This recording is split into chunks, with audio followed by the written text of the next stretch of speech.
So we're back with the market dynamics for April 2024, and I know this video is way too long and you will not watch the whole thing. So here's the top two things we're going to be going over in this video.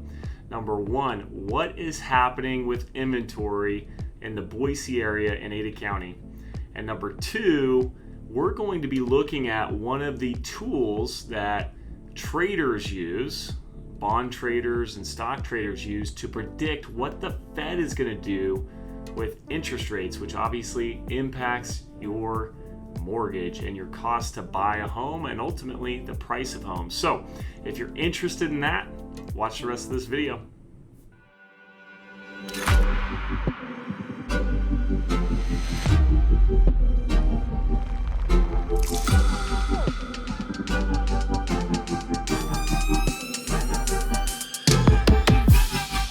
All right, so first things first, let's go ahead and dive into inventory. I'm going to zoom in here for you guys, and we're just going to take a quick look at what's happening.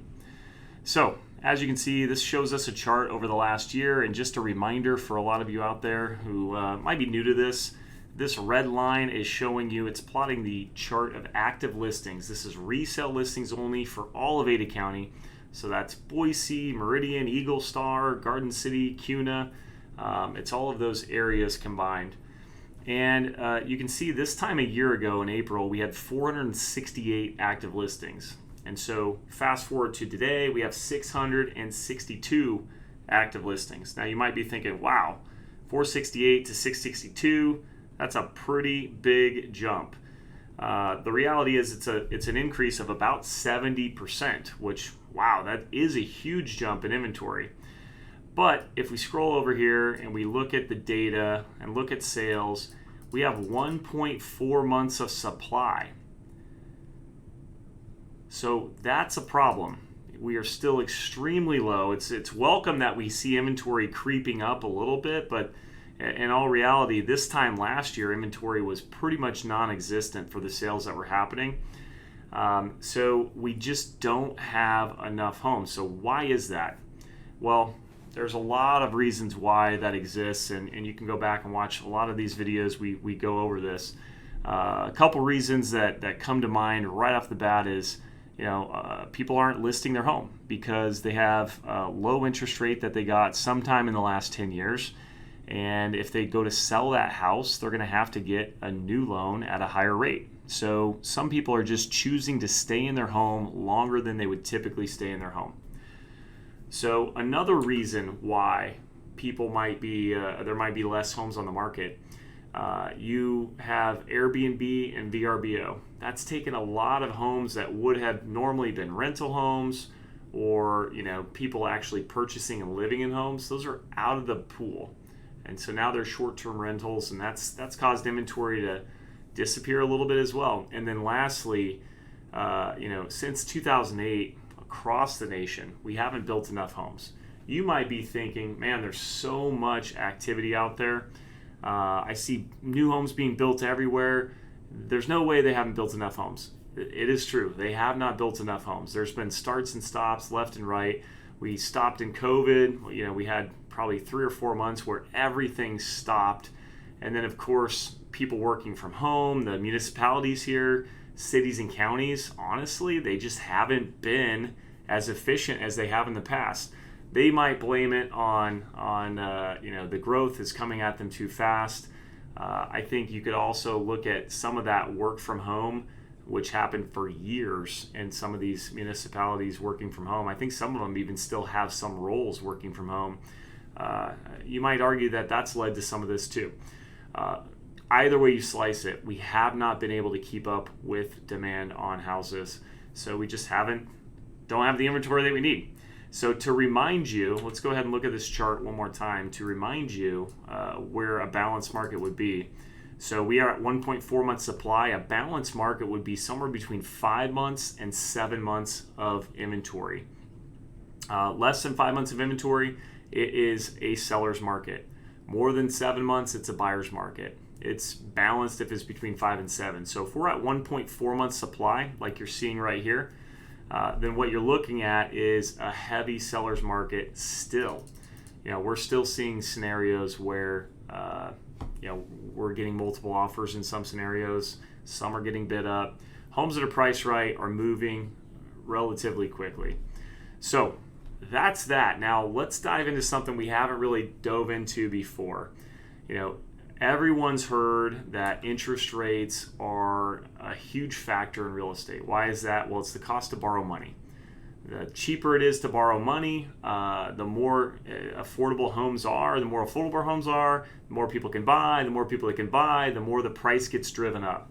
So when those rates go up, less people can afford to buy.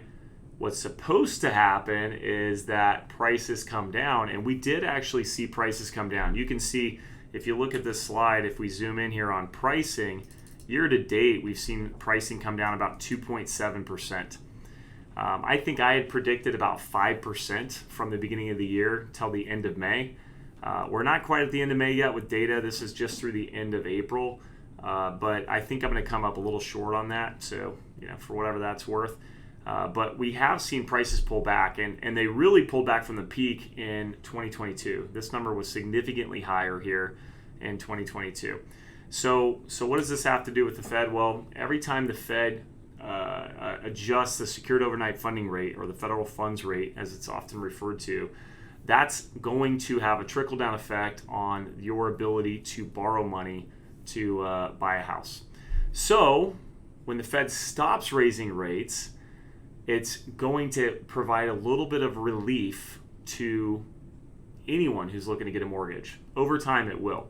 So there's a tool out there. It's not 100% accurate by any means. It's just basically what's the percentage, or what are the bets, the big bets being made with respect to the federal funds rate. So I'm going to bring you to this tool. We'll take a look at it here.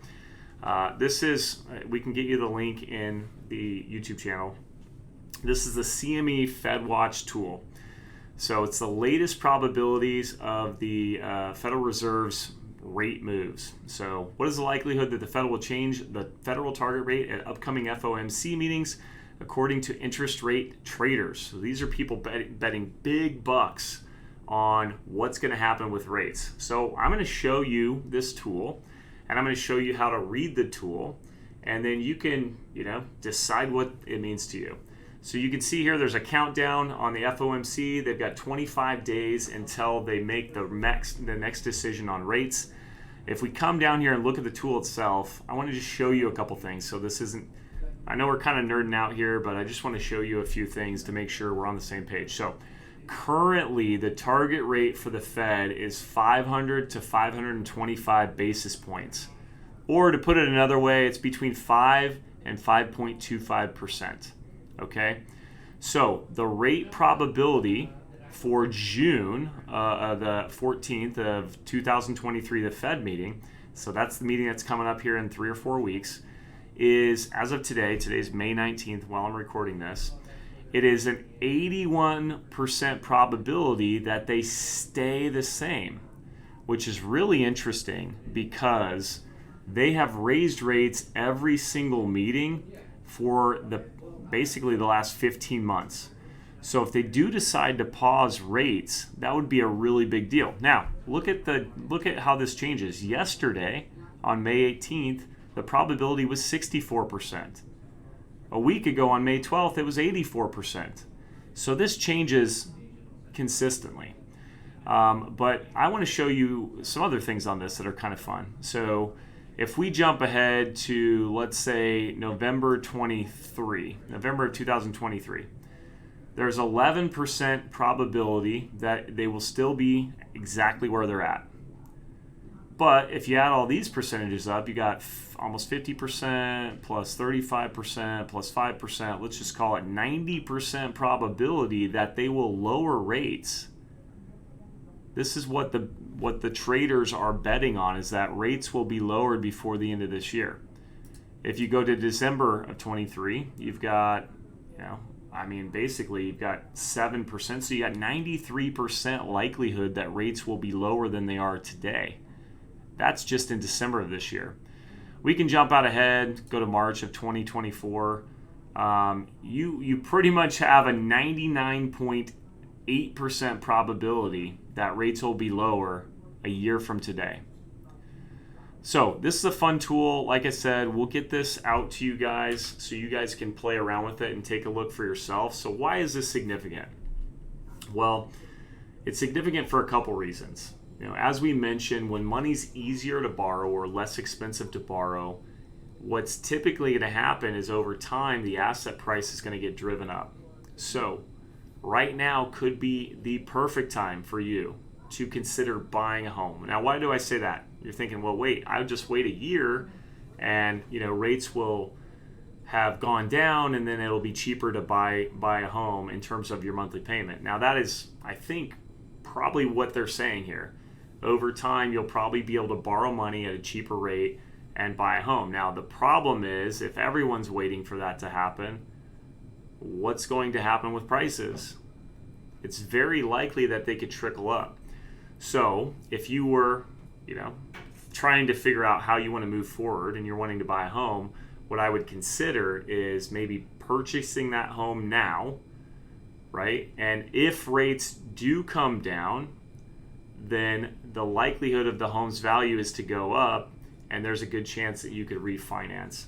Now, you want to be careful about this, right? Because if for whatever reason the home values didn't come up or they actually went down, you might not actually have the ability to refinance. So if you have questions about that, reach out to us. We'd love to help you out. If you've been watching any of our social media, you know that there's some big changes coming soon to Own Boise, and we're super excited to share that with all of you. Be sure to like and subscribe to our Instagram page or our Facebook page. Hopefully we'll have some information on the YouTube channel as well. But we have a big announcement on June 1st we're really excited about, and it's going to help everyone we're in business with, our agents, our clients, and the community. So super excited about that.